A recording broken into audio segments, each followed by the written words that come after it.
प्यारे बच्चों, आज हम कक्षा 10वीं की पाठ्य पुस्तक क्षितिज भाग 2 में से सूर्यकांत त्रिपाठी निराला जी द्वारा लिखित कविता उत्साह और अट नहीं रही है को पढ़ेंगे।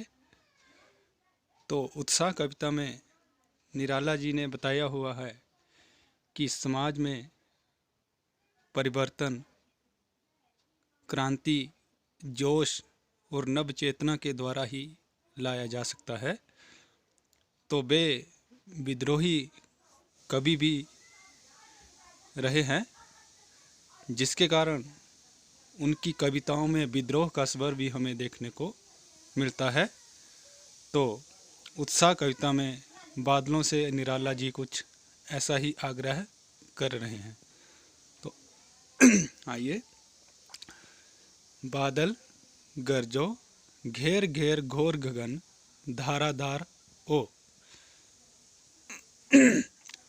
बादलों गरजो और इस सारे आसमान को पूरी तरह से घेर लो। ललित ललित काले घुंघराले, तुम सुंदर सुंदर काले घुंघराले बालों की तरह हो। बाल कल्पना कैसे पाले, तुमको किसी बालक की कल्पना के समान हृदय में पाला गया है। विद्युत छवि उर्मे कभी नव जीवन वाले, तुम्हारे हृदय में बिजली शोभा देती है। कभी की तरह तुम नया जीवन देने वाले हो। अर्थात जिस प्रकार कभी संसार के लोगों में नया जोश भरने का काम करते हैं, नई उमंग जगाने का काम करते हैं, उसी प्रकार बादलों तुम भी संसार के सभी प्राणियों में नया जीवन भरते हो। वज्र छिपा नूतन कविता, तुम में ही नई कविता लिखने की सच्चाई छिपी हुई है। नई कविता का जोश छिपा हुआ है, इसलिए बादल गरजो और संसार के प्राणियों में नया जीवन भर दो। या बादलों जोर जोर से गरजो और संसार के लोगों में नया जोश भर दो। तो ये थी बच्चों उत्साह कविता। इसमें कवि जो है उस उत्साह के द्वारा ही लोगों को जगाना चाहता है। बादलों के द्वारा इसने आम जन की ओर संकेत किया हुआ है, जो इनको समाज में थोड़ा दबाव के नीचे जीना पड़ता है, परंतु जब उनको क्रांति के लिए जगाना पड़े तो उनमें जोश भरना जरूरी है। तो उसी तरह ये बादलों को जोर जोर से गरजने के लिए बोल रहे हैं। तो दूसरा पद्यांश है, अट नहीं रही है, आभा फागुन की तन सट नहीं रही है।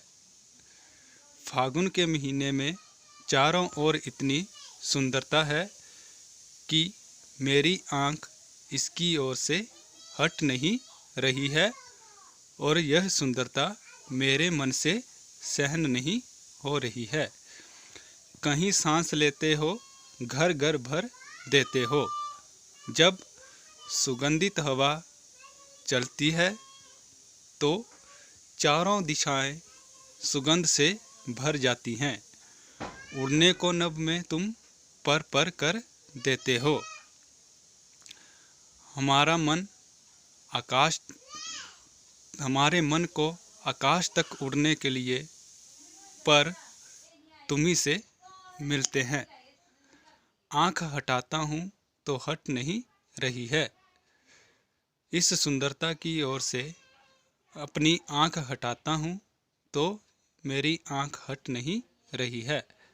पत्तों से लदी डाल कहीं हरी कहीं लाल, वृक्षों की डालियाँ पत्तों से पूरी तरह से लदी हुई हैं। कहीं पर हरे पत्ते और कहीं पर लाल पत्ते शोभा दे रहे हैं। कहीं पड़ी है उर में मंद गंध पुष्प माल, कहीं वृक्षों के गले में सुगंधित फूलों की मालाएं पड़ी हुई हैं, पाट पाट शोभाश्री पट नहीं रही है।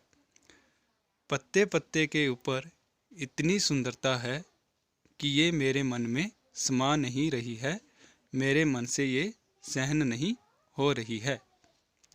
तो इस तरह से बच्चों, इस दूसरे पद्यांश में कवि ने फागुन महीने की सुंदरता के बारे में बताया हुआ है।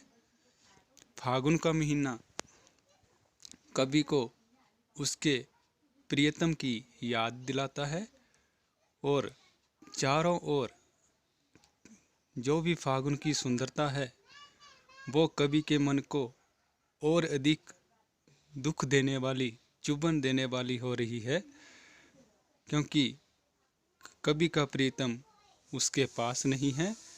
जबकि फागुन के महीने में जो चारों ओर है वो सुगंधित फूल खिले हुए हैं, हर पेड़ के ऊपर नए पत्ते आ रहे हैं और चारों ओर हवा में सुगंध फैली हुई है। कवि का मन भी अपने प्रिय के साथ कल्पनाओं के आकाश में घूम रहा है। तो कवि इस सुंदरता को सहन नहीं कर पा रहा है, तो इसलिए इस कविता का शीर्षक कवि ने अट नहीं रही है दिया हुआ है। तो ये थी आपके 2 पद्यांश निराला जी के। अगली वीडियो में कुछ और पढ़ेंगे, तब तक के लिए